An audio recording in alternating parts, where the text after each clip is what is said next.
मैं रेखा अग्रवाल और हम टाटा टिस्कॉन से जुड़े हुए हमें 17-18 साल हो चुके हैं। 2014 तक तो मेरे हस्बैंड ने संभाला इसको और 2014 में अचानक ही वो चले गए। तो वो जैसे रोज़ ऑफिस आते थे वैसे ही आए थे। उस दिन भी 7:45 बजे मेरी उनसे फ़ोन पे भी बात हुई कि आज इतनी लेट कैसे हो रहे हैं, आप घर नहीं आए अभी तक। तो उसके बाद बोले मैं निकल रहा हूँ, आ रहा हूँ अभी। आधा घंटा देखा, पौना घंटा देखा, वो नहीं आए। तो किसी का फ़ोन आया बेटे के मोबाइल पे कि यहाँ ऐसे कुछ हादसा हो गया है, लूटपाट हुई है। और लूटपाट करते हुए उन लोगों ने उनको शूट कर दिया था। तो रास्ते में ही शायद उनका डेथ हो गया। टोटल चैलेंजेस तो इतने थे जो समझ में ही नहीं आ रहा था कि किस चैलेंज को संभालूं मैं।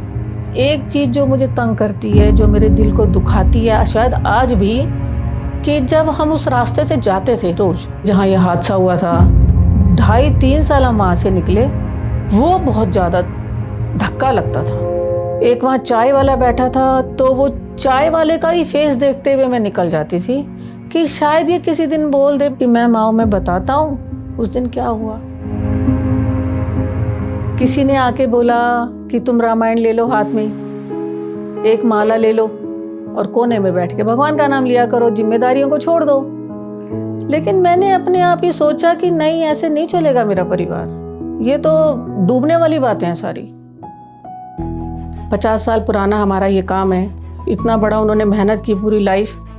तो ये डिसाइड हुआ कि मुझे देखना पड़ेगा ये, क्योंकि छोटा बेटा उस टाइम पढ़ रहा था और बड़े बेटे की फैक्ट्री है। तो हर एक को सुनने में लगता था अजीब कि स्टील का बिजनेस है, ये कैसे संभाल लेंगी, और ये तो सारा जेंट्स का काम है, ये तो कर ही नहीं पाएंगी। लेकिन पता नहीं, मुझे ऐसा नहीं लगा। मैं सबसे बोल्डली बात भी करती थी। बस बाद में अपने आप ही लगने लगा कि क्यों, मेरे में और स्टील में तो बहुत समानता है। जब स्टील एक बिल्डिंग को खड़ा करके रखा है उसने, 25 मंजिल की बिल्डिंग है, तो क्या मेरे से ये 4 लोग नहीं संभाले जाएंगे परिवार में या मेरे स्टाफ में। मेरे को टाटा स्टील परिवार से इतना हेल्प मिला। मुझे 2016 में बेस्ट बिजनेस वूमेन का अवार्ड मिला। मुझे तो उम्मीद भी नहीं थी मैं ये सब कर सकती हूँ, लेकिन अब बहुत अच्छा एक मेरे को प्लेटफॉर्म मिला।